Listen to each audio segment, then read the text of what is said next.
बनारस को मोक्ष नगरी भी कहते हैं, लेकिन मोक्ष नगरी खुद मुश्किल में है। घाटों पर पानी भर जाने की वजह से शवों का दाह संस्कार दूर हटकर किया जा रहा है। कोरोना के बाद से इस शहर में आए विदेशी पर्यटकों को मायूस होकर दूसरे शहरों में जाना पड़ रहा है।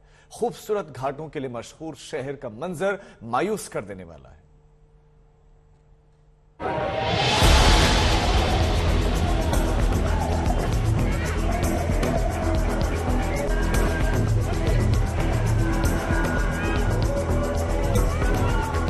12 महीने 24 घंटे अलमस्त रहने वाला बनारस फिलहाल मस्त नहीं है, बल्कि यूं कहें कि लस्त पस्त है। इसकी 2 वजह है। गंगा की बाढ़ में सहमता सिकुड़ता बनारस, बारिश की एक एक बूंद के लिए तरसता बनारस।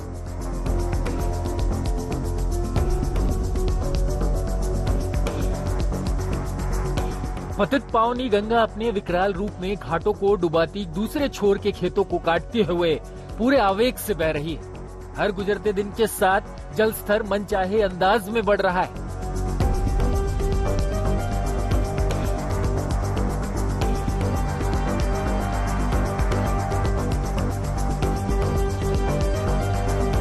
तीन दिन पहले 2 सेंटीमीटर प्रति घंटे के हिसाब से पानी बढ़ रहा था, कल 4 सेंटीमीटर के हिसाब से और आज 5 सेंटीमीटर के हिसाब से। उत्तराखंड के पहाड़ों में होती बेतहाशा बारिश ने गंगा को ये रूप दिया है। आपको मालूम है कि नाविकों की रोजी रोटी ठप है, क्योंकि प्रशासन ने नावों के चलने पर रोक लगा दी। गंगा जी के लगातार बढ़ते जलस्तर के कारण नाव का संचालन पूर्णतः प्रतिबंधित कर दिया गया है। सभी माजी बंधुओं से निवेदन है कि तत्काल इसको लागू कर दें। बात इतनी भी होती तो शायद बर्दाश्त हो जाती, लेकिन अब तो आलम है कि मणिकर्णिका और हरिश्चंद्र घाट इस कदर डूब गए कि लोगों का अंतिम संस्कार घाटों से परे ऊपर हटकर करना पड़ रहा है। ये तस्वीरें हरिश्चंद्र घाट की है। मणिकर्णिका तो मानो डूब सा गया है। हर साल केवल यहाँ बात होती है, केवल बाढ़ तक बात होती है, उसके बाद सारा कुछ खत्म हो जाता है और कुछ नहीं होता है। क्या है यहाँ पे जैसे हो जाए, प्लेटफॉर्म बन जाए, प्लेटफॉर्म पे डेड बॉडी, जैसे बाढ़ के हिसाब से प्लेटफॉर्म पे डेड बॉडी जले। यहाँ पे लोग आते हैं, कहेंगे प्लेटफॉर्म बनेगा, ये बनेगा, वो बनेगा। जहाँ ये खत्म हुआ उसके बाद सारा चर्चा ही खत्म हो जाता है। फिर हर साल बाढ़ आता है, फिर वही चर्चा पे, वही विषय पे फिर डायरेक्टली बात होता है। बस ये हाल उस बनारस का है जहाँ चिता की अग्नि कभी बुझती नहीं। ऐसा इसलिए कि आसपास के जिलों के लोग शवों को यहाँ लाते हैं। मान्यता है कि यहाँ अंतिम संस्कार से मोक्ष मिलता है। लोग अब भी आ रहे हैं, लेकिन उन्हें जो मशक्कत करनी पड़ रही है वो बहुत ज्यादा है। वाराणसी में गंगा का जल स्तर लगातार बढ़ता ही चला जा रहा है।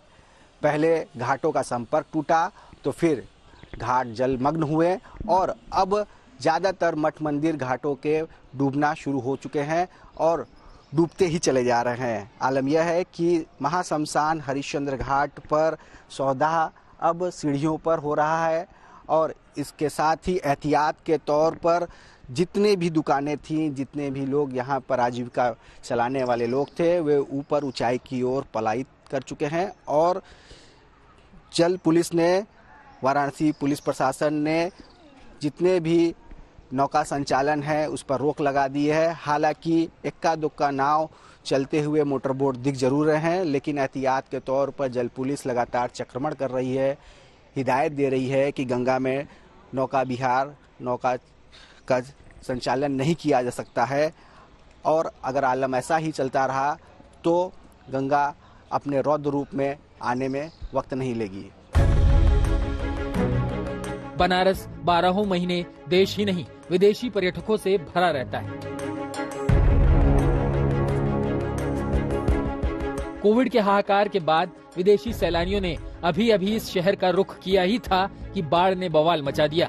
हम बवाल इसीलिए कह रहे हैं क्योंकि सैलानी गंगा घाटों की मस्ती, भक्ति, संगीत, नौकायन का मजा लेने आते हैं। लेकिन फिलहाल गंगा के बाढ़ के पानी ने उनकी हसरतों पर पानी फेर दिया है। इससे शहर की इकोनॉमी से लेकर गाइड्स की रोजी रोटी पर भी असर पड़ रहा है। We would like enjoy the walk by boat this afternoon or in early morning, but I don't know if it could be possible with this level of water. बहुत असर पड़ेगा, बहुत ही असर पड़ेगा और थोड़ा टूरिस्ट भी कम आ जाएंगे, क्योंकि यहाँ पर टूरिस्ट जो भी फॉरेनर्स आते हैं ये घाट ही देखने, अपने बनारस का घाट एक ऐसा चीज घाट है, हाँ, तो ओल्ड सिटी देखने के लिए आते हैं। तो और हम लोग को ये लोग को पर्यटकों को उस पार ले जाया जाता है जो गंगा सनसेट दिखलाने के लिए। अब वो सारी चीज़ें बंद हो गई हैं इधर में।